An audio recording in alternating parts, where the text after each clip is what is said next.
This is great bangs weather. We have great bangs Yeah, weather. we have great bang weather here. So if you don't come to California because it's overcrowded, but when it like stops being so overcrowded, you should come here because of bang weather. Yes, it'll never um, not be overcrowded, but I like that thought. yeah, I know it'll never not be overcrowded. But congrats on your wedding. Oh my God, Thank you. I Thank know you. it's been like a long time coming. Yes. No, it was really wonderful. It was kind of the best pandemic wedding that we could have had. We had like 10 people there, all socially distant. Yeah, And it was nice. nice. Welcome to the show again. It's awesome Good to get to. morning. I know. Good morning, good afternoon, good evening, wherever you may be listening to this. I'm really excited to talk to you because we recorded this episode with you about over a year ago, I want to say, and we decided to re-record. And I think it's for the better because since that time, we've actually had the opportunity to work together. And it's really cool when I get to have guests on the show that I've actually like collaborated with. It just kind of brings a je ne sais quoi to all of it that I really Yeah. love. So why don't you just Also, take us? also the Yeah. world has completely changed since we And last oh talked. yeah, the world has also changed. We're in the middle of a pandemic. Yes, I forgot about that. But take me to the beginning. Tell me and my listeners a little bit about you and how you found yourself in producing. Sure. So, let's see. I was born in California, and then I moved to England, and then I moved to Connecticut, and then I moved here. But Done. no, I think, I've always had a love for movies, like so many other producers. I grew up watching movies. It was just some of the best times with my family, watching movies. We actually watched movies and TV over dinner. We were really naughty. But I liked it though, because it allowed me to watch a lot of content growing up. And it was kind of our family bonded together by watching films and TV. Yeah. But going back actually to when I was a kid, my grandpa was actually a movie producer in the 1940s. Oh. And for those on video, you can kind of see right here some two of his lobby cards of two of his movies. But he produced three movies with John Garfield, who was his business partner, and also acted in the movies and starred in them. And I didn't know that. I That's so cool. yeah, yeah, and I remembered hearing his stories growing up when I was just a little kid. He unfortunately passed away when I was quite young, but I Mm, still was very inspired by it because I love movies so much, and then to get to hear my grandpa talk about it was obviously exciting. But one of his movies, Body and Soul, actually won an Oscar for Best Editing in 1948. I believe that was wow. the year. And anyway, I found that really inspiring. And I remember being a kid saying, I'm going to win an Oscar someday and say, this is for you, Grandpa. Haven't gotten there quite yet, but hopefully someday. You're on your way. You're on your So way. I hope so. But yeah, so, growing up, I sort of had that inspiration. He actually had a pretty powerful story because he ended up being part of the whole blacklisting situation. He was really good Mm, friends with Elton Trumbo and was sort of interesting. in the mix when things went south, and ended up Hmm. leaving and moving to England, which is where my mom was born. And I kind of left the movie business after that, but still inspiring nonetheless. Wow. So, I went to film school at Emerson College. I actually studied TV and video production. At the time, I thought I wanted to do news. And so I was in the control room. I was doing technical directing, teleprompter, floor directing, all that stuff Yeah. in the studio. I was a big tech geek wizard in college. So I really loved the equipment, and I loved the technical aspects. But I always really wanted to do film also. And I kind of fell into it at the end of college, working on some projects. And then I moved to LA. I finished school there, um, and at Emerson College in their LA program. And then I started interning at Partizan, which is where I really got my first start in the industry. That's Michelle Gondry's production company. They have Hmm. offices around the world, and their LA office was just such an inspiring, creative place to be with incredible directors, and we were just out there making things. And as an intern, I got to be on set. My first week, I was on a big film shoot, like a 6-day Adidas commercial, and I got to go on the Warner Brothers lot, and it was just really exciting. And Yeah. you just got to remember those feelings. Like Yes. to anyone who's starting in the industry, before it gets frustrating and hard, you have to hold on to that excitement, because that Yeah. excitement it's hard to get it back, and it's just such a great feeling. So I remember that, as an intern taking the film to get processed, and um, Yeah. back when we were only shooting on film, and it was really exciting. But so I found my way onto a lot of sets. I met a lot of people, But how and did you know, real quick, like, so you yeah, had sort of been steeped in journalism. Was How did you decide to make that pivot into, you were like, oh, this isn't really where I want to be. I think I want to be in the you know, filmmaking space. so I actually worked on Emerson College at the time had a program with Kevin Bright, who's one of the creators of Friends, the TV show. Hmm. He was an Emerson alum. He came back to Boston and did a program with the students where actually 3 of my 4 classes for a whole semester were creating a half-hour TV pilot. Um, and under sort of his supervision. And I was the lead editor on that. And I also was the location manager. And that's because it's college. Yeah. And so here I am, the location manager and also the editor. One of the editors. We had a few. And so it was a really great experience being kind of on the creative side, but also the logistical side. And I sort of realized I've always been a logistical person, and I kind of just really enjoyed being the location manager at the time. I Yeah. don't want to do that. I don't want to do that job now, but at the time it was just amazing. I went into City Hall and sat down with the film office and got the permit sorted and made maps and figured out where the trucks were going to park, and, which was a real challenge in a city like Boston. And I really loved the logistics of it. And people started calling on me to help them with their projects. And so I did a couple short films in college as the location manager because they were like, oh, Ross can be a location manager. So I took on that role, and I kind of segued out of editing. 'Cause for a while, I wanted to be an editor and I really enjoyed it. And I sort of got out there in the field and I just came alive on set, and I realized how much I liked working in the studio, but being out in the field, talking to people, I'm a very social Yeah. I person. cannot So imagine you as an editor yeah, at all. in It's a dark not room, your but vibe. yeah, Yeah. no. So I just loved talking to people, and I was talking to cafe owners and store owners and whatnot, and Yeah. just trying to negotiate deals and make it happen. And I realized I had a really strong um, interest for it, and I kind of came alive doing it. Mhm. So from that moment, I just said to myself, I got to get on more sets. Like when I get to LA, I want to be on sets, and that's why I ended up in commercials and music videos at Partizan. Because Yeah. even though I had zero interest at the time of being, obviously I loved music videos growing up, but it wasn't a goal of mine at the time. Um, my goal at the time was film and TV, or so I thought.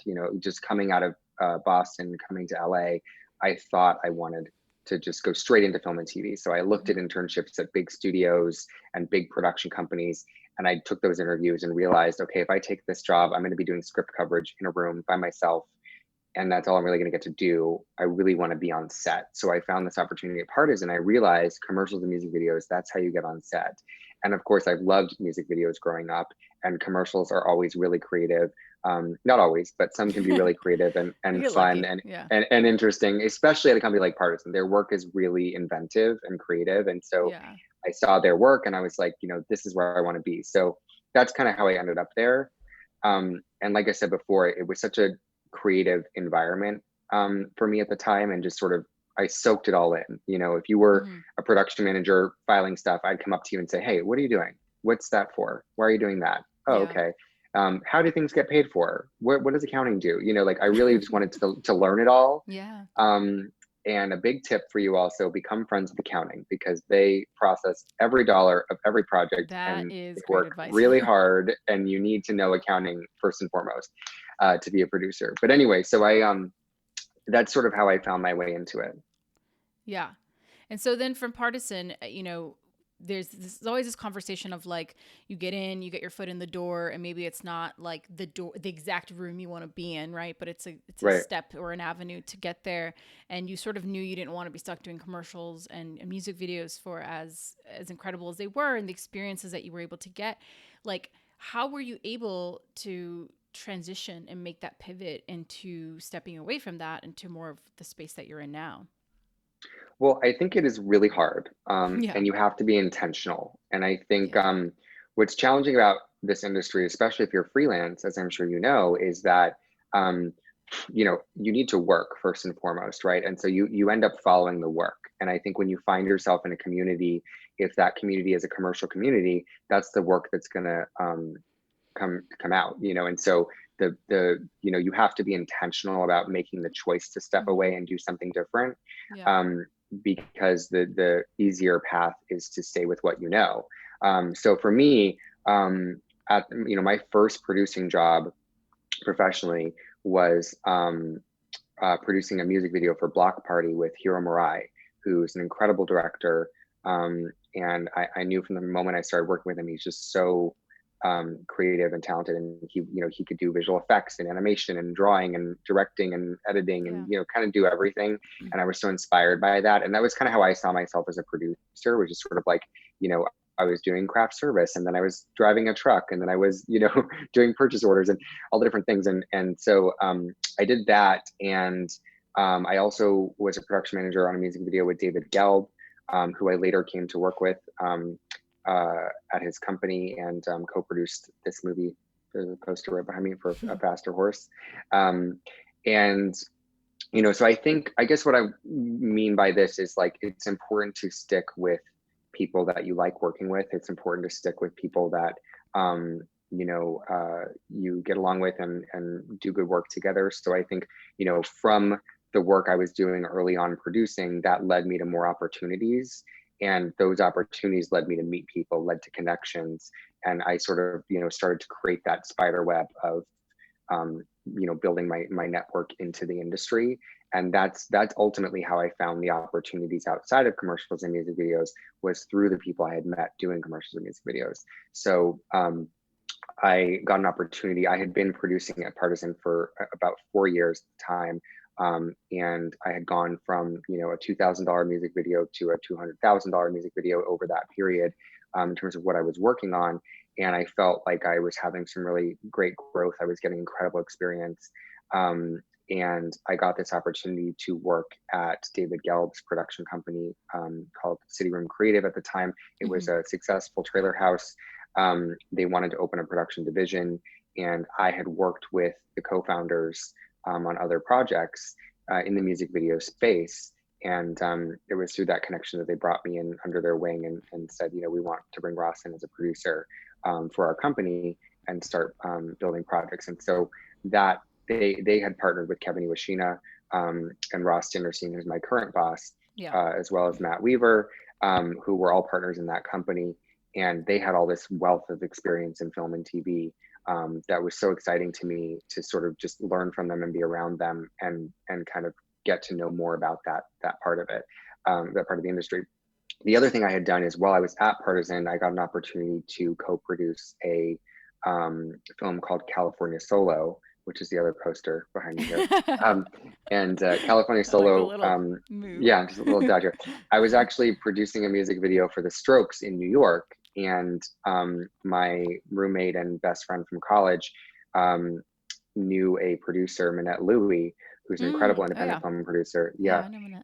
And he had PA'd for her. So this is why it's always good to be nice to people and build your connections. You don't want to burn bridges, because he had PA'd for her. She sent out a big email blast to everybody she knew saying, hey, I'm going to produce this movie in LA. I don't know people in LA. I need connections in LA. Does anyone know anyone? And my best friend Sal wrote her and said, you should meet with my buddy Ross. He's been producing for the past few years in LA. He knows the low budget world really well. He wants to work in film. Give him a call. So I met up with her when I was in New York, because she lives in New York. And we hit it off. I met with the director, Marshall Louis, out here in LA when I got back, and came on board as the co-producer. So I ended up taking sort of leave of absence from Partizan for a few months to go produce that movie. And then I stayed on, through post and through the festival run.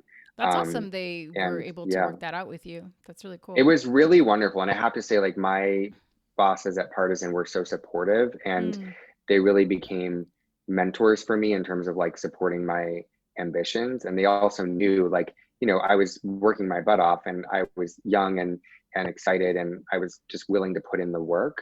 So it was kind of a situation where I made myself very dependable. And so people trusted me, and I think my hard work paid off in terms of, showing that, okay, I'm going to leave, but I'm going to come back.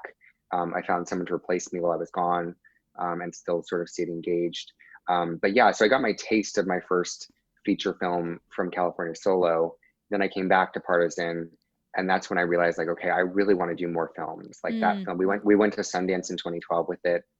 It was really just such a going to wow. Sundance that first time. It's Oh like, man, and that was a yeah, magical time for Sundance too. Like I feel like yeah, that was like when indies were still, I don't know, there was something really special about actually getting a film into the festivals back then. yes, Yeah. and I remember being there and thinking, you know, I need to come back here next year with another film. I haven't been back with a film since, but I will someday. You will. But Yeah. yeah, so going to City Room Creative, I really got more of an entry, further into the long form space.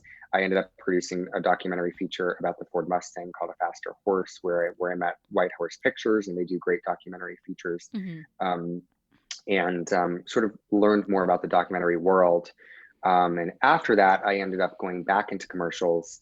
I got offered a staff job as head of production for a company called Joinery, which was a relatively new company, founded by some very experienced commercial director and producers. And I ended up working there for almost 3 years. That's when we met, And actually. yeah, I yeah, we remember did because meet there. it was Yes, literally down the street from my house, and I was so excited because most yes, commercial companies at the time were in Santa yeah, Monica, and I remember it yes. was We were right literally in like I Hollywood. walk out my Yes, door and you were right there. It was amazing.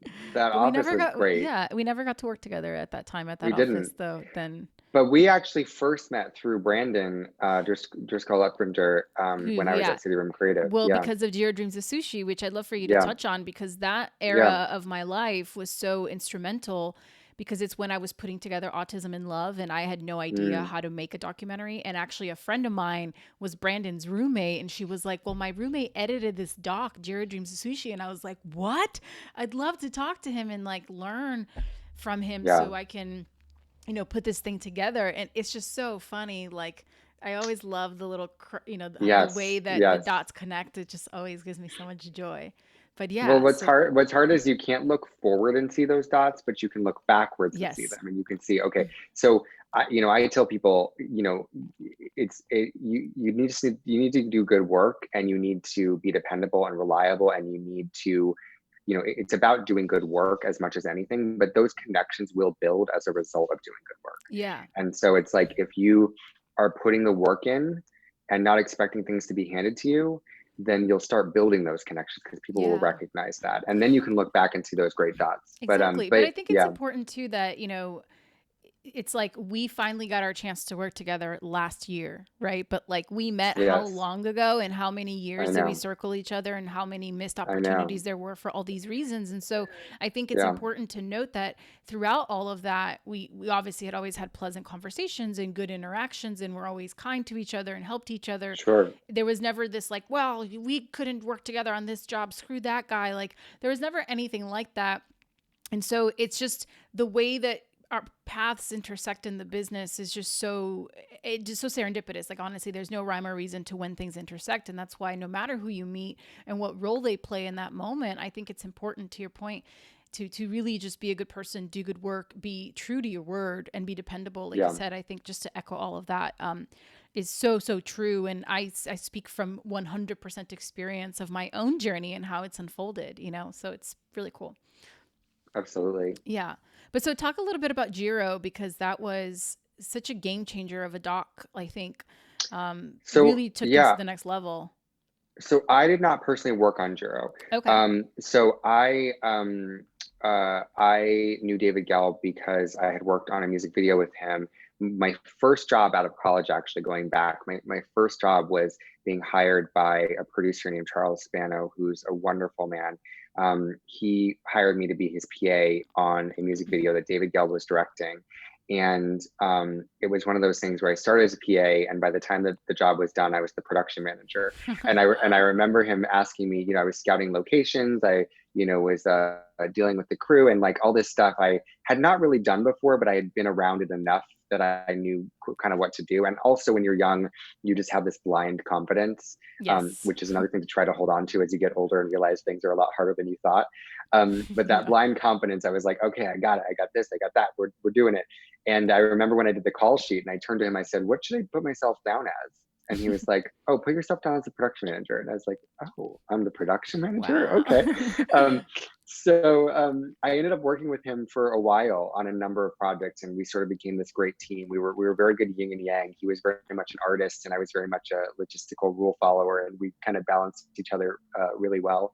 Um, so that's actually how I ended up working with David on a couple projects over at Partizan, because he was working there as a director under a sort of collaborative group that they had Hmm. at the time. So David actually went on to go direct and produce Georgian Sushi, and I remember because I was working with his editor Brandon, and I also had rented his Red camera that he was using.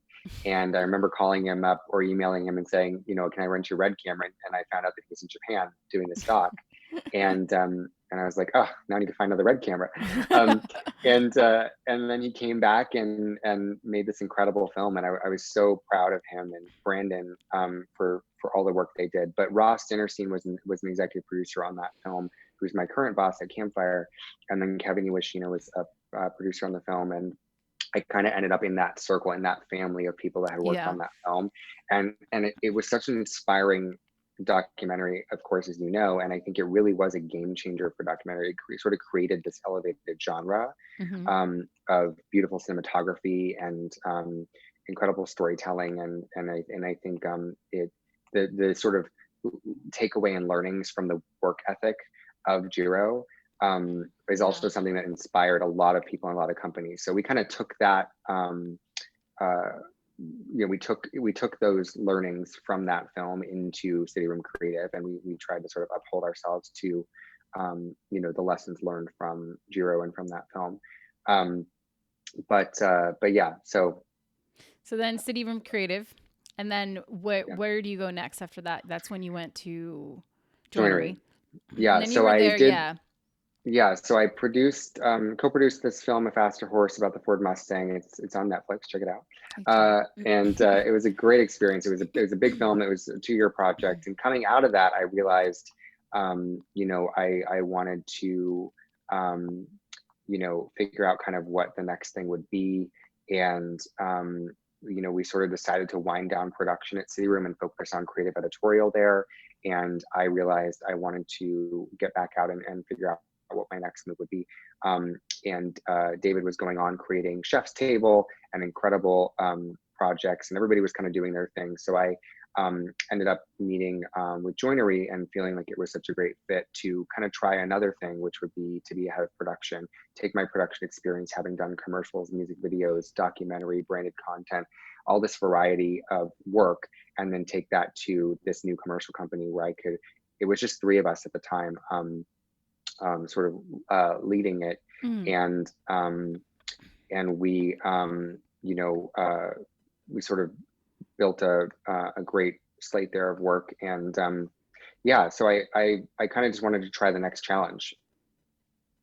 Yeah. But I think what happens is there's always a kind of grass is always greener thing in this industry, where Yeah. people that do film and TV want to do commercials, people that do commercials want to do film and TV. Yeah. And I think ultimately the goal is you want to do a bit of everything. Yes. Variety keeps us fresh and keeps us engaged and excited. There's also obviously a certain lucrative aspect to commercials, which is dwindling now. Budgets are obviously smaller than they were at one Yeah. point, but commercials generally pay very well for a short period of time. So it's a short commitment. Features and especially documentaries, as you know, can last for years. Yeah. I'm working on several projects now that have gone on over 2 years. And there's something nice about doing a project quickly and getting it done and feeling accomplished and saying, okay, Yeah. I did this. And I think also coming out of that 2-year film, A Faster Horse, I kind of missed that. I was like, I want to do some more work that's just like quick and fast, get in, get out, and be proud of it and feel accomplished in what I was doing. Yeah. And I was really inspired by just being a part of this new company, which I did a few times now, because City Room was a new company when I joined it. Junior was new when I joined it. In And Campfire Campfire. is Yeah. relatively new when I joined it. So Yeah. kind of been my thing is working with That's your budding brand. You companies got a new and company, Ross will helping come in. Yeah. helping them grow. Um, but I think I found my home now. But yeah, so I feel really grateful for that experience. I got to work Yeah. with incredible directors and try more challenges. We shot commercials in Chile and in Italy and in Spain and in Thailand, kind of all over. And I got to experience a different type of production and sort of being responsible for putting these budgets together, these schedules together, these plans. And I continued to grow from that. So at that point, about almost 3 years in, I really wanted to kind of get back into what my goal was. I was realizing, okay, I'm about to turn 30. I'm kind of at that point where I need to be thinking about what are my real goals and what do I really want to be doing. And that's when I sort of went back to my original thought of, I really actually moved to LA to do film and TV. And I've had an excellent career and amazing opportunities doing other things, but film and TV is Yeah. what I wanted to do. So I thought, if I'm going to try to make a transition, I should do it now. And again, that's what I mean about being intentional, because I could have very well stayed where I was. It was a great job, great team. Really nothing making me want to leave, other than really focusing on what my next opportunity might be. Yeah, and I think that's the thing that's impressive about you is like we intersected when you were at Joinery, and I remember I was catching you on the tail end of like you had sort of done what you were there to do and you were ready for the next thing, and Yeah, you were like, I'm gonna go find the next thing, and I want the next thing to be in film and TV. And then I blinked and like you had found the next thing and you were doing the next thing. You know what I mean? And it was so yeah, awesome that it could have just been timing, whatever, luck, but that you were able to be intentional about where you wanted to go and then find an opportunity that wasn't just any opportunity. It really yeah, seems like it was the right fit for you. I think sometimes people can despair and just go with whatever is available, to your point, like whatever is just kind of naturally there, versus perhaps digging a little deeper and taking a little more time to find a place where, if you are going in house, right, where you can kind of thrive and be really a part of this collective, because a company is only as good as the people in it. And so if you're right. not on that same wavelength with those people, it's not going to be a great fit. And so, having been at Campfire and having worked with a lot of those people, it's really cool to see how, of course, of a natural fit you are within that team. And it's so awesome that I don't know how long it took to find that. I don't know the backstory, but from where I'm sitting, it seems like it happened fairly quickly and seamlessly, because obviously here you are It, how many it, it years honestly later. did. And I'll give you the backstory. But yeah, I mean, basically, I had been looking for that, and I ended up reconnecting with Ross Dinnerstein, who owns Campfire and founded it. Um, and he had been he had been a partner at City Room Creative. And so I met him through City Room Creative, actually produced a commercial for him while I was at City Room Creative. And we just got along so well, and the Ross and Ross duo. It Yeah. was a pretty great to be able to meet another Ross. It doesn't happen every day, Yeah. um, and so we actually kind of both reached out to each other around the same time. He was actually looking for a new head of production because Sam Hausman had left to go work with Lynette Howell. Yes, Um, Sam, who was just on the show. yes, who I loved her episode, big fan. Oh my Um, gosh. I had no idea. and It was such, like, I didn't even know that yeah, until I was reading her bio, and I was like, ugh, our tiny town. I yeah, love it. I love no, it. it's great. It's great. So he was looking for a new head of production, and the company was growing, and I was looking for the next opportunity, and we had worked together so well before. So we said, let's try this out, and that's when I made the move. Yeah. Um, Can you define a little bit like what a head of production typically does? I know it varies, but sure. what's like, if you could describe your role, and then on another note, I'd love for you to just define what a producer means to you. Sure. I guess I'll start with head of production. So it definitely depends on the company and how big the company is, because I think at smaller companies, I've only ever worked at smaller companies. I do dream of what it must be like to work at a big company with lots of people to do all the things What do you think is that the I do. difference? Like, what's Um, small versus big? Like, or is there I think middle it's just size? I think there's I don't know. I guess it depends on the number of people, and at Campfire right now we have a pretty big team, but I still think it's a pretty small company. We have myself on the production side. We have myself as head of production. I have a in-house production supervisor, an in-house production manager, and then an in-house producer. So we kind of, that's like my production team right now. Well, actually, we have another production supervisor too. So I guess we sort of have 3 production supervisors and an in-house producer. Well, you guys have like that are 16 projects. Yeah, so. we do, but they're kind of spread on different projects. So Yeah. it just sort of depends on what's going on at the time. But I think that at larger companies like a studio, there's a president of production, vice president of production. There's multiple production executives. There's estimators who work in the finance department, which I always think is interesting when you have an estimator who works in finance who's not actually producing projects, but they're doing the budgets based on financial experience and Very actualizing different. experience. Very different process from what we do. So at a smaller company, a head of production is either making the budgets themselves or overseeing the budgets being made. They're overseeing the legal aspects of physical production. They're overseeing the financial aspects of production with an accountant, obviously, but still responsible for the overall financial aspects of projects. They're getting projects off the ground. They're really overseeing and have a hand in every physical aspect of the project. And they'll be the ones to oversee the line producers, and ensure that everything's happening on schedule and on budget. So essentially, actually, "In a Faster Horse" is a great quote from the chief engineer of the Mustang program, where he says, "Being the chief engineer is really hard because you're responsible for everything, but you're directly in control of almost nothing." And so it's kind of like that, being a head of production. Like, Yeah. ultimately, I'm responsible for everything, but I'm not out on every shoot. I'm not out on everything, and I Which I don't think, control yeah, it's everything. important. Like so the context of how we worked is, I was hired as a line producer for Hysterical, Right. which is this awesome doc.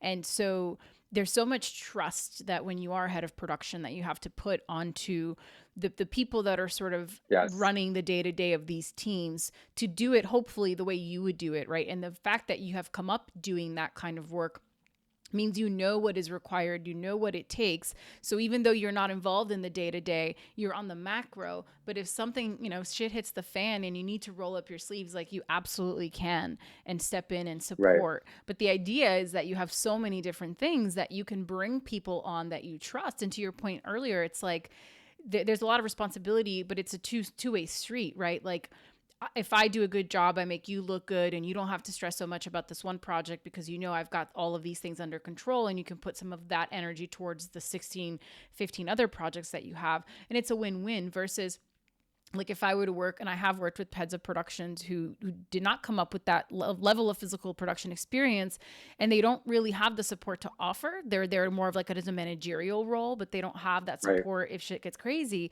And it isn't as helpful for the line producer, and vice versa, right? Like, if you're bringing someone on who you can't really trust, who isn't dependable, all of this stuff, it puts so much more stress on your plate. And so I find this dance very interesting, and it's a cool dynamic to talk about because I don't think I've been able to really talk about that with anyone else on the show, because I've never worked in that capacity with anyone else that's been on the show. They've always been a part of my team, but not like in theory a boss or somebody who's sort of like overseeing the thing that I'm doing when I get to like wash my hands and walk away. But you are sort of left holding everything and making sure that hopefully it's all buttoned up and done the way that you would have liked it to be done, And for anyone listening who's going to step into that relationship at some point in their career, I think it's important that they understand that.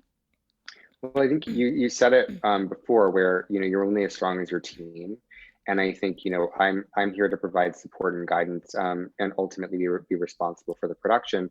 But I'm also, I need a team that I can trust. I need people that are going to go out there and fight the good fight. I'm going to be here to help back them and help support them in problems, but I can't be there every day at all instances. So you need that really strong team out there. And I think, being a head of production, ultimately, a lot of what I do is problem solving. A lot of what I do is I'm here for the problems. And so this is production, right? And I think anyone getting into production needs to understand that this is a problem solving job. Like, that's what being in production is. I think even if you're being a creative producer, there's solving problems on the creative side too. There's solving story problems.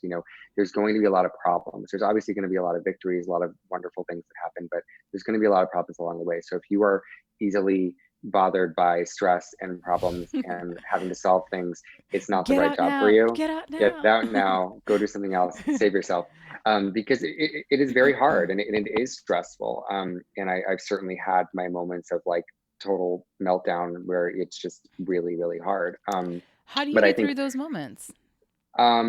I just have to continue to have the confidence that I'm going to figure it out. I have to continue believing that it's going to work out, because it does. Like, the thing you have to know is that everything will always resolve in some way. It may not be the way you intended, but it's going to ultimately resolve.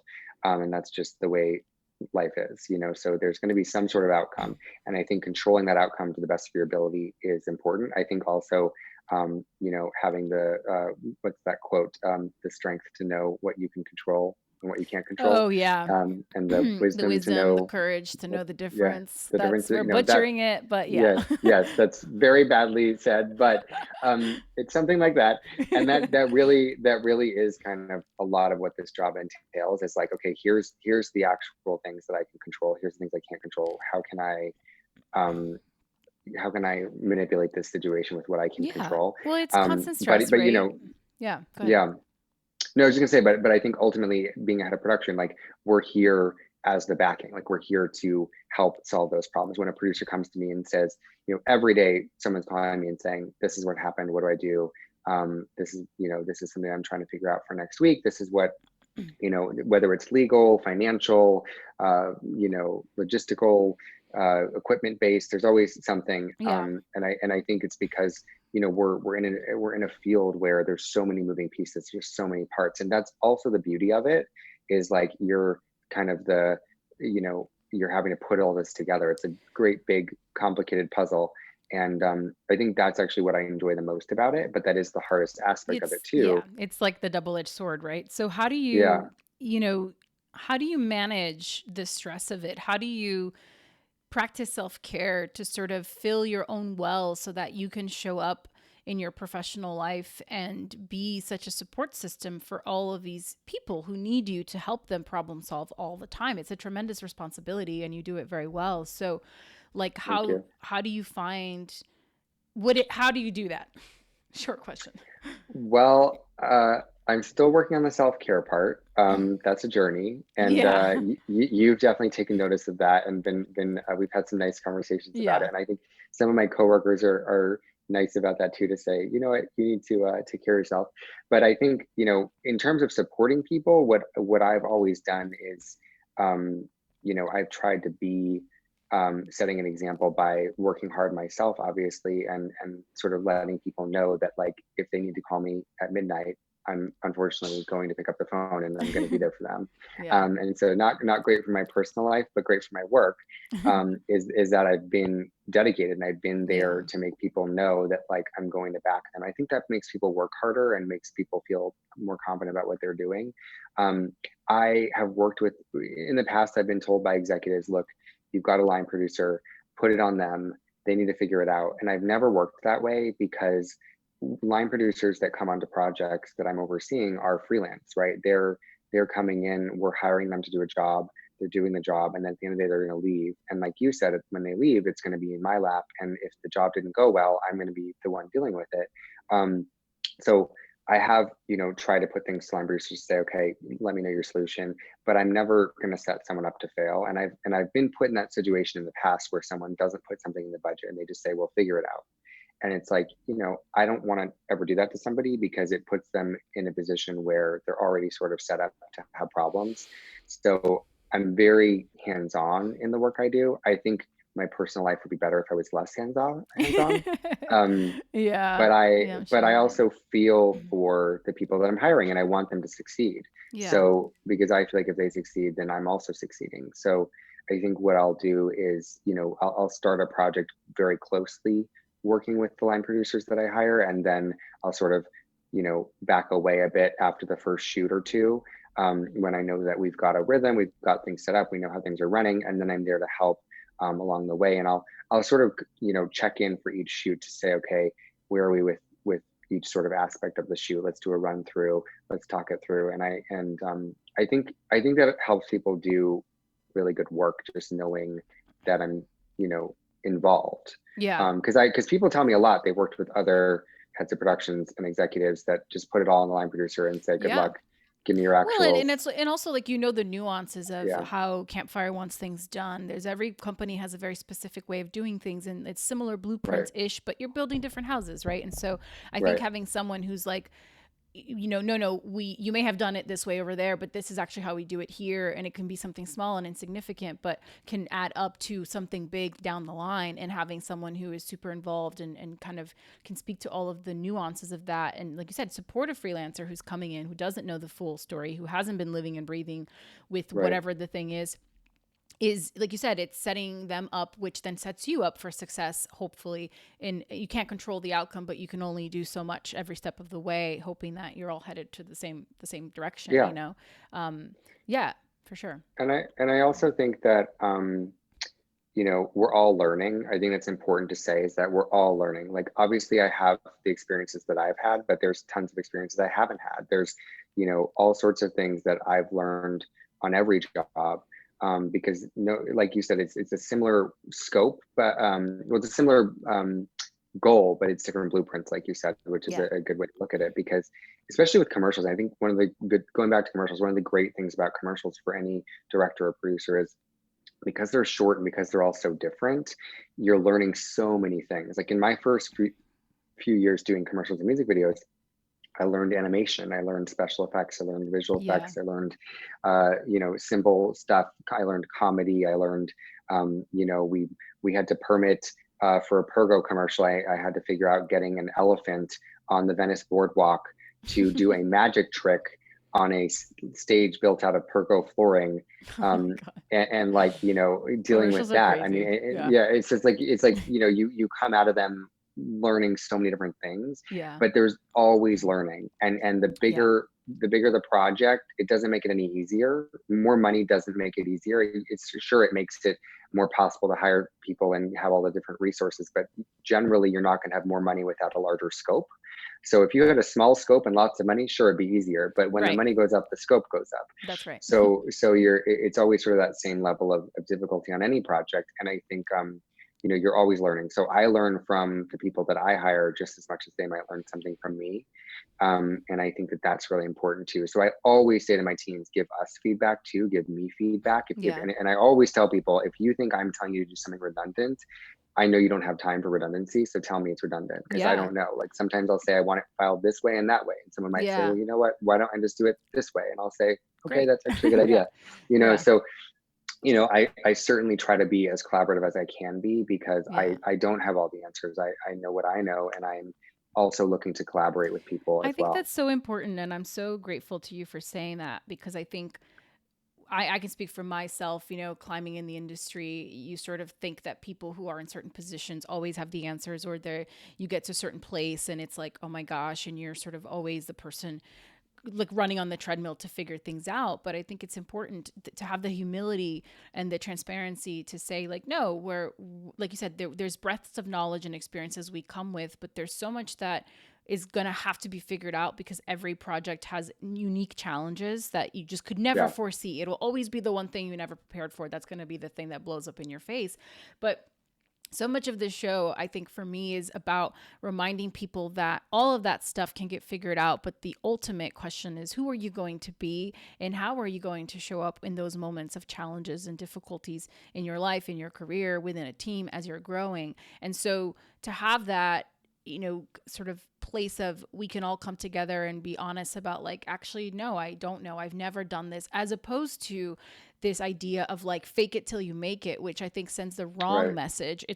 right. It's not pretend you don't, it's not pretend you know something you don't. I think the faking it is just saying, hey, I don't have the answer, but I'm going to figure it out until Yes, I make it, and being honest with the people around you that that's what's going on, as opposed to pretending like, giving someone the confidence that and then everybody having that terrible realization that, oh, they didn't know and they actually didn't go find out. And now we're stuck here in a really terrible place, when it could have just been an easy conversation, And there's this impression of like, you always have to come in strong and have it figured out. I think, especially with producers, the image of like a producer is this person who's like I don't know, got it all figured out or something and just always has the answer. And it's not true. It's like we're just all humans trying to figure this thing out together. And yeah, so I just think that that's a really wonderful thing for everybody listening to hear from someone who's like in a position like yours, because I think it's 100% true. To that note, like, what do you think makes a good producer? And I have not forgotten about the define what a producer does I question. know I was trying to skip over that one. Everybody wants to, because it's like, whatever. It's a hard thing to answer, but I think everybody's answer is similar in the way that it's so many different things. So defining a producer, I think the producer is the ultimate leader of a project. I think they're um, uh, but they're also a supporter, so the director is also a leader of the project, but in a different way. And I think, the producer is really there to be the support system to the director, and also to lead the project from the start to the finish. And I think, a lot of people, especially crew I've spoken to, are unaware of how much goes into producing. And I always say, like, I wish crew members could know how much goes into getting them a call time. So when they say to me, like, it's 6 o'clock, where's my call time? And they don't know that, like, all this stuff has happened in that last day of prep, and we need another hour to get them their call time because of X, Y, and Z. They don't know, necessarily. Some do, but many don't know, how much goes into getting to ready for that shoot day. And then a lot of people think that production is the end all be all, but they don't realize the months, possibly years, that went into getting to the point of production, and then the months, maybe years, that follow after production. So production can actually be a very small part of a project. Mhm. Especially a documentary that's primarily created in editorial, and in the long journey that a film or show takes in editorial. So I think the producer's there to make the product happen. They're there to help put it into reality, support the creative, and make sure that it happens and is delivered, and ideally on time and on budget. And there's obviously a lot of different types of producers, and I think I've always been more on the physical side, and I've wanted to be more on the creative side, but I think my strengths are just heavily rooted in logistical. So I end up supporting the creatives on the physical side, and I enjoy that. I enjoy supporting creative people, and helping them tell the stories. So I think that that's, to me, that's what a great producer is like, you know doing whatever it takes to make a project happen. And I think, whether that be someone who's more creative focused or someone who's more logistical focused, for me, sometimes I've partnered with more creative producers to provide them that logistical component, Mhm. or that physical component. But yeah, I think it's challenging, as many might have already said. It's challenging with the producer title, because it can be quite misunderstood because of the different types of producers that there are. There obviously are vanity producers and people that get credits because they brought somebody onto a project. And obviously that contribution is important, but it kind of takes away from Yeah. that producer. Maybe you brought a celebrity, or you brought financing, which can be, obviously financing is huge. But it's important to clarify who that producer was, Right. that saw it from the beginning to the end, and put all the pieces together, that found that financing producer, or found that producer that brought talent, Yeah. that put it all together. And that's why I think it's great that the PGA has that PGA mark, Yeah. because if you look at a film or a show and you see that PGA mark, okay, this is that lead producer. And all the other producers obviously are important and Yeah. It's like contributed, everybody but yeah, it just lets you know. exactly. Ideally, everybody has some contribution to make. And yes, even the person who Yeah, gets a vanity credit because they got a celebrity attached, like, well, yes, you couldn't have gotten the financing to get into production without right. all of these pieces, and that's all important. But I do think that there should be a way to delineate the hierarchy of what the Yeah, producer titles mean, and hopefully that'll right. happen as more, because I think, in the history of how producers used to function within a project, it was like you had one or two and they did Right. everything, Right. and then somewhere along the way we sort of compartmentalize, like, okay, we're going Yes. to have one Yes. person to just do this and one person's just going to do that, which is awesome because it created all these jobs for people who had specific strengths and didn't maybe have the full breadth of wanting to do the whole thing. But the downside that comes is that, the producer credit, I think, just gets very diluted by being able to just throw it at anybody and their mother. And it is, it is a little sort of heartbreaking for, like the reason I started this show is because I spend most of my time explaining what I do as a producer to people within my own industry because it's Right. varies so much on every project, Right. and I get that. So I think hopefully through these conversations there can be a little bit more clarity or understanding and compassion for the struggles, and the Yeah. realities. I know that I found that from listening to the other episodes of the podcast. So I think you're doing a Oh, great job with thanks. that.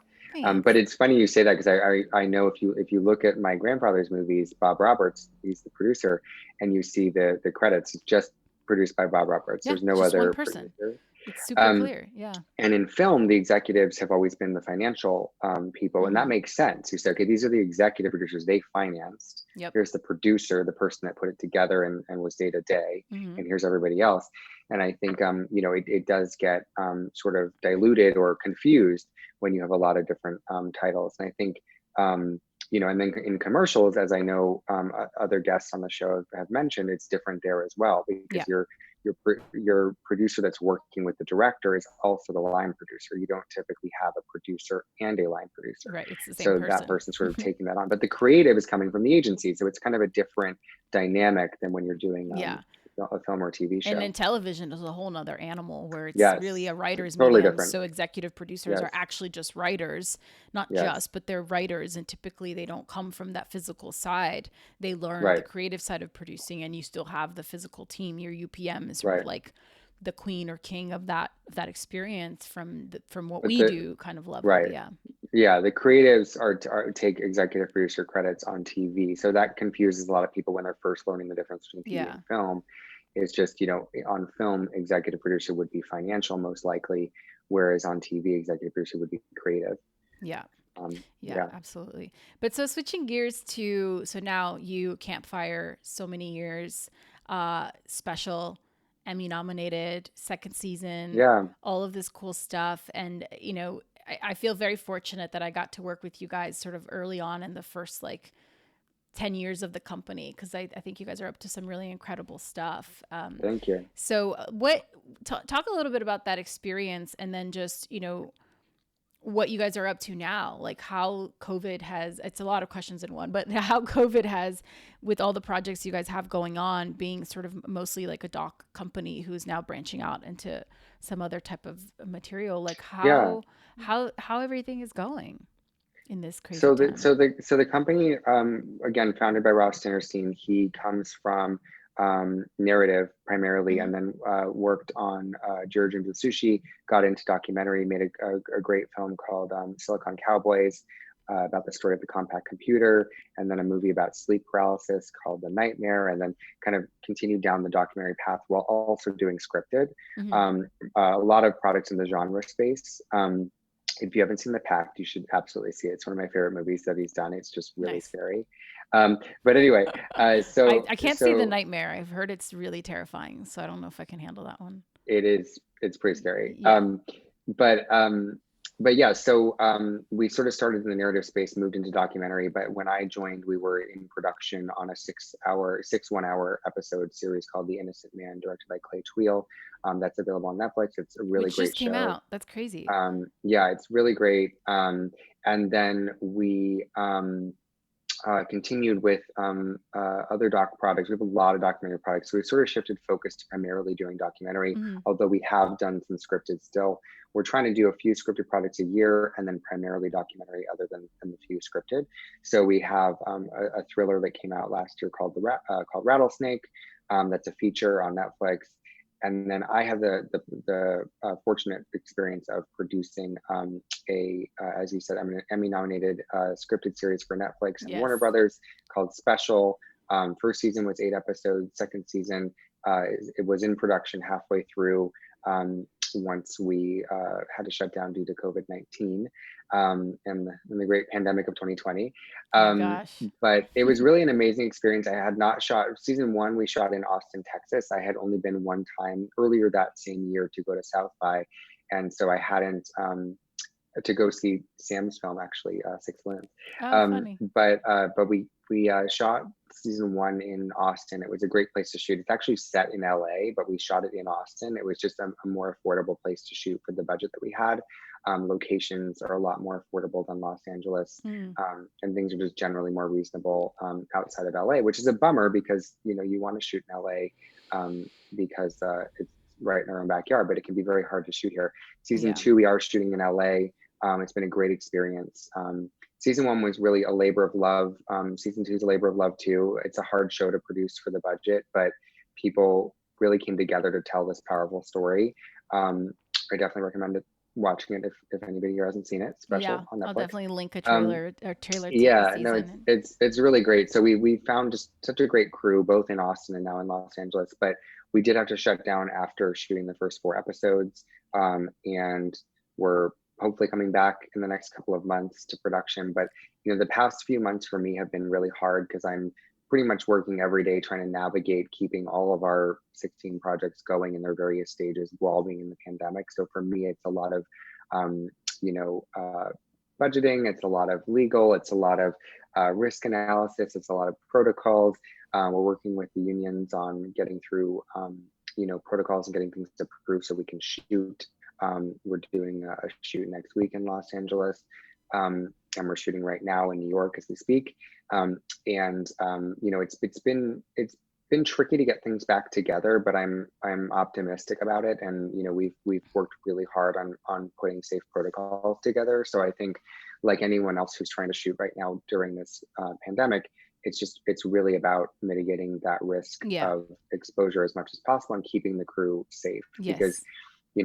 absolutely, we don't want to shoot. Obviously, we want to come back to production, but not if it's going to be at risk for Yeah. anyone that's involved. So I think we've done a great job. The team's been really great about just putting safety first and figuring these things out. I think it helps on the doc side because our crews are less than 10 people. Hmm. But coming back to production on special has been really hard because previously we had a crew of 100 people, and it's hard. It's a lot harder to navigate getting that back up than it is to get 10 people together. Yeah, So absolutely. it's been challenging is all I can say. but Yeah, but we're but but we're I getting think there. if Yeah. there's anybody who's up to the task, it's people who've come up sort of the rungs of the ladder that you and I have come up, where it's Yeah. just Thank you. I hope we're so. thrifty. We're thrifty, we're Yeah. creative, we're logistical, we're problem solvers, Yeah. and it's going to take a while because a lot of these problems are unprecedented. It's not Yeah. like we can look to other models and templates and see what they did wrong, like not yet. So I think anybody who's Right. out there trying to put their best foot forward, I know a few films that have gone into production that have successfully shot. One of the producers, Bronwyn, who I had on the podcast, she was produced that movie that was all shot like over Zoom with these 6 like hot TV actors. I don't know if you saw in the trades. I don't think there's a name for it, but Mm. it wasn't about COVID at all. But it was a really cool, interesting approach to this. And what I loved about it is that it gave these 6 actors who are number 1, number 2s on their call sheets on these big TV shows. They had to be all the department heads for themselves. They had to learn how to light themselves, how to mic themselves, how to do their own effects. Like Wow. they had to learn all of this stuff. And I think that's so empowering that for them as artists, but now when they go back on a set, think about how much deeper appreciation they're going to have for these other positions that they probably overlooked, never had to think about, because of course they're there to do one job and they're very specific and good about that job. So I think there's like a lot of, I think there will be a lot of great stuff coming out of this. And I hope like a more collaborative, compassionate industry as we all understand Yeah. that we all do need each other to create this kind of art. There's only so many movies you can shoot like remotely before it's like, all right, we need 2 people in a room like touching. Like at some point that's gonna get old. We need to see somebody hug, like please.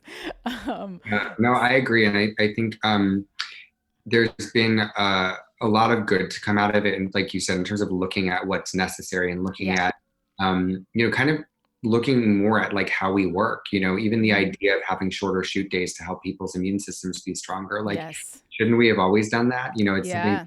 something interesting, like, oh, now we should have strong immune systems. But it's something that I feel like there's some light in the darkness of just sort of uh, Yeah. a new look and perspective of how we do our jobs. and finding new ways to do them. Yeah. So it's kind of good in that perspective. Yeah, I agree. Well, we are getting close to the hour. Just a heads up, I'll cut this part out. But I have a few more questions, but if there's anything you want to make sure I touch on, let me know. I'll make sure to ask it. Um, but I think, as we get to the end, I'd love to know, this is a question that I'd love for you to answer, considering where you are right now. Obviously, it would change, but looking back on your career so far, what would you say you're the most proud of? Oh wow, that's a tough one. Honestly, I'd say I'm the most proud of how far I've come, if Yeah. that's like a thing I can say, not a cop out. No, But I that's think totally fair. I think that's what I'm most proud of, because I think I'm most proud of the risks that I've taken as well. And I think anybody who's starting out, like, you just have to be willing to take risks. And I think if you want a more stable career, don't choose this one. And luckily for me, knock on wood, it's been pretty stable. But I also know that that could change at any point. I Yeah. think there's no guarantees in any job, but I think in this industry especially, there's a lot of movement. It's very transient. People are coming and going at all times, which is kind of another good thing. Like, you can come and go. Like, some people take a break and they go do something else and they come back, and it doesn't mean that you have to start from square one again necessarily, depending on what you're doing. But I think for me, I think I'm most proud of, like, allowing myself to take that risk, that jump. I think, especially as you were saying earlier, like, going from commercials to film and TV, it is very hard. And there's a lot of people that will tell you you can't do it, because they're different crews, they're different people, they're different ways of working. Yes, a camera's a camera, but how we use that camera is different. In commercials, a DP would typically operate a camera, for example. In film and TV, a DP is rarely ever going to operate a camera. Yeah. So it's even that little subtle difference, there's a lot of different things and different ways of working, scheduling, budgeting. It's all very different. So I think, making that jump from one to the other is very hard. So I think I'm definitely proud of myself for being able to do that, because I could also see myself staying in commercials forever and having never tried to make the jump. And a lot of people I know have done that. A lot of people I know are looking back and saying, hey, I wish I had gotten into film and TV. Yeah. And I don't think that it's ever too late necessarily. And I miss commercials though too. I would like to do more. I'd like to do both, but you can't have everything. Yeah. So you sort of have to be happy with where you are. So yeah, I'd say risk taking is not comfortable, but I think you have to do it if you want to try new things, and I think you have to do it if you want to take a chance on yourself. Yeah. It's like, if you bet on yourself and you stay true to where you want to be, I think that's always going to lead you to some good places. And I also think, too, just to piggyback on what you're saying, a lot of people who come to me, who, I don't want to say they're young, they're in the beginning of their careers. To me, that's not like, you don't have to be 19. I get like 30-year-olds coming to me being like, I want to do this. And it's like, look to the people that are creating the kinds of things you want to be doing. Who are those people? Where did they start? Like, what is it that you like? What is the dream of where you want your path to end up, and work backwards from that, because then you can start aligning yourself with the kinds of people that are already operating at that level or at that wavelength, and you can hopefully get your foot in the door at the very bottom if need be, but just to get on that track. So if you really want to be in, like, half-hour comedies of this type, like, who are the people that are working in that space? Like, try to find an in into that track, if you can get that specific early on. But I think it's like being along for the ride and being resilient, being malleable, I think is very important too, to your point. And so I think your answer to the question is great. I think most people, when they hear the word proud, they think it's specific to a project. And I don't intend it that way, because I think there's things to be proud of every project I'm sure you've worked on. But the bigger, deeper question is the impact that those projects have on you as a person, and how it shapes you, right? And it allows you to continue to show up as a producer better and better every time for those projects, for your teams, and all of that stuff. So I think you nailed it. I think you nailed it. Not that there's anything to nail, but I think it was a great answer, is what I mean. I always like to offer up the advice question, but I think you sort of have very much answered it throughout this. But if there was a nugget of wisdom you'd like for listeners to walk away with? I think for someone, especially who maybe yearns to mirror your career path, who listens to you and goes, oh, I really think like ending up as a head of production somewhere is definitely like where I want to go. What would you say to them? I would definitely say, like, if someone wants to be a head of production, I think having that, like we were talking about earlier in the episode here, um, having that physical production background is so important. Mm-hmm. I think taking the time to try different job functions, try different things, and really soaking it in. I think, I did move up pretty fast, and I think there's challenges with that. Like there's things I had to figure out really hard, and there's a lot of times I had to throw myself into the fire, and like true hot lava fire to just, to learn, because I did rise very fast, and I think, you know, I think what's helped me is really just soaking it in, asking for advice, asking for help, and not being afraid to ask those questions. I think it's really important to not be entitled. It's really important to be humble and have humility and have vulnerability. And I think those things are all just so important for Yeah. anyone in this business. But I think you touched upon it earlier, which is faking it until you make it. That's a really bad thing to do. And I think everybody in this business says, oh, you got to fake it till you make it. And I think what it really means is you need to have the blind confidence to make it. But the difference between faking and being confident. And I think confidence can mean confidence in yourself. Confidence can mean confidence that you're going to figure out the problem. It doesn't mean you have to fake it and say, well, I know the answer to this, and it's a complete wrong answer. It could be, you know what, I have the confidence that I'm going to figure out the answer. And I think when you're starting out, really building a network should be the goal. I think if you come out here and you're like, I want to be a director tomorrow, that's not going to happen like that. But I think, if you, first of all, if you want to be a director, you just have to direct. There's no other way to be a director than to direct. So you need to shadow other people, you need to follow other people, you need to learn how they do it, and then you need to do it yourself. And you find your own opportunities until someone takes notice, and you start getting those smaller opportunities until they build. But I think on the producer track, it's similar. Like it's finding your tribe, finding a community of people that are going to support you. And I think, for me, like I got my first way into producing because I had been working for other people and supporting them and helping them. And then when there was this $2,000 music video idea, no experienced producer wanted to touch it because it was $2,000 and it was a whole music video. And so I was the one that was like, I'll do it. And they trusted me because I had proven myself to be dependable, to be reliable, and to ask for help, and to say, these are the things I don't know that I need help with.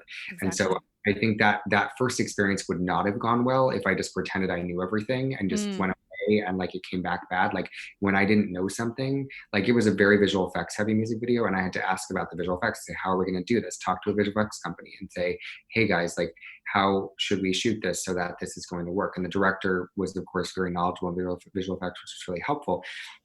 But I think, being able to ask for help, being able to ask questions is important as part of that, being confident in yourself or finding the answer. So I hope that was some advice. I can't really tell. It was. I think it's great. I think that example is perfect. It's like when you're given the opportunity to rise up to the challenge, you're not going to fake it because you've literally never done it. You have enough confidence and know-how through osmosis that you have this faith in yourself that you go, I don't know, but I know I can figure it out. And that's, I think, what the confidence is knowing that somehow you're going to put the pieces together. You're going to have the humility to ask the questions that are needed, and you're going to figure it out like everybody else did who rose up as well. And that, from all the conversations I've had on the podcast, is the discernible factor between someone who finds success and finds longevity in this career path and the people who kind of fizzle out. Yeah. And I think it's important to know that never goes away. Like, even though I'm head of production now, I still have to have that confidence in myself every day. Yeah. It isn't something, there are times that I'm terrified and I'm like, gosh, this is a really scary situation. And I have to say, you know what? I know that I can figure this out. Yeah. That's how I continue to get through it every day. And I think, it's just so important to work hard, work your way up, and find that network. Be around for those connections, be dependable. I think, if you're entitled and you think you deserve something, then you're probably not going to get ahead. Like, I think you need to be humble.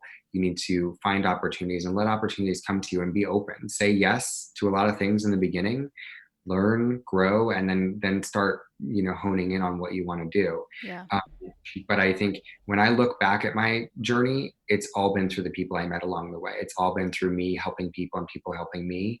And, I know you've talked about it on other episodes where you've mentioned sort of those mentors, or people have mentioned those mentors they found. I think it's really important to find those people that you can trust when you're starting out, that can help support you, and Yeah. you can support them too. So Yeah. It's a two-way street. It really is. And paths intersect all along the way. The people that you train today that are PAs, assistants, whatever, 10 years from now, like, it's all what it is. And I think it's the beauty and the what makes this industry so crazy, and that there isn't any one way to do anything, and just you cannot predict it. You cannot ever know how the path is going to unfold. But if you are showing up, doing the work, being a good person, having a good attitude, all of the stuff that seems so pedestrian and obvious, but again, like, all the skills you can learn along the way. But if you have that part figured out and truly figured out, then it's just a matter of time. And then it's just a waiting game, really, of just patience and getting to you have to be patient. getting to where you want to go. But But the last thing I do want to touch upon, I know we're out of time. You can cut something out of this if that doesn't fit. But I do want to touch upon diversity, because I think it's so Yeah. important now, and it's always been important. But I think more now than ever, people are paying attention to it and talking about it, and it's raising awareness to it. So the one thing I wanted to mention for all the producers out there, especially the up and coming producers, and the people who are in positions of power now, is that producers are also crafting the team. Producers are finding the pieces, and producers are putting together that team. We're hiring everyone. And as a head of production, I help find crew. I help find assistants and all the way to DPs, sometimes directors. Like, we're looking for all these positions on any project. And to create diversity, you have to be intentional about it. And I think that's something that everybody should be thinking about as they put new projects together is, obviously, within legality, of course, but like, you want to be intentional about creating opportunities that allow diverse people to come together. And I think, a lot of times when I was coming up and in the recent past, crews just sort of come together how it's come together. It's been like, okay, so-and-so knows so-and-so, okay, we'll get them on. And, it's sort of, who type of thing when you're sort of putting crews together, or people you've worked with before. But I think it's important when you're in a position of power to create opportunities for diversity to happen. And I know a lot of studios are building databases now of diverse crew, so that when you're looking for someone new, you can look in a diverse pool. And I think, we all have a responsibility to help make that happen and to create opportunities. So I just wanted to sort of mention that. Yeah, no, thank you. Something that we're really focusing on now is, really being intentional about it. Because if you want to make change there, you have to be intentional. Mm-hmm. Yeah, it's the only way that it happens, right? Because the easy path is what people have been doing, and there's merit to that path. There's a shorthand of like, yeah, you were working with this person for X amount of years, of course. Yeah. But right now, I think we're in that transition of there may be a little bit more stumbling into finding this new normal where we all have a Rolodex of more people from diverse backgrounds that we can call upon. It isn't just, the people that you kind of end up looking like you are the kinds of people you end up hiring over and over again. And it's not, I don't think it's any, it's intentional. It's just what's easiest and who people know and meet along the way. And so if you have your people, why are you going to go find new people? You know what I mean? And I get that. I totally hear that. I respect that.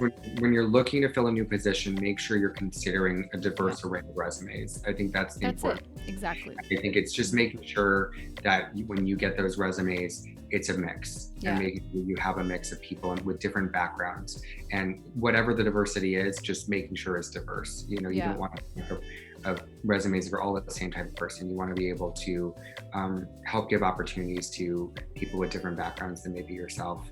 And I, that's something that I'm thinking a lot about now as we're creating up new projects, is just trying to be intentional about it and be aware of it, because I think that's the only way that we make a change there. Yeah. Absolutely. Good. Well, thank you so much for Thank you taking for the having time for the second time and Yeah, having this conversation. It's always good to see you. And you thank you for too. sharing a little bit with me and the listeners. I'll stop recording.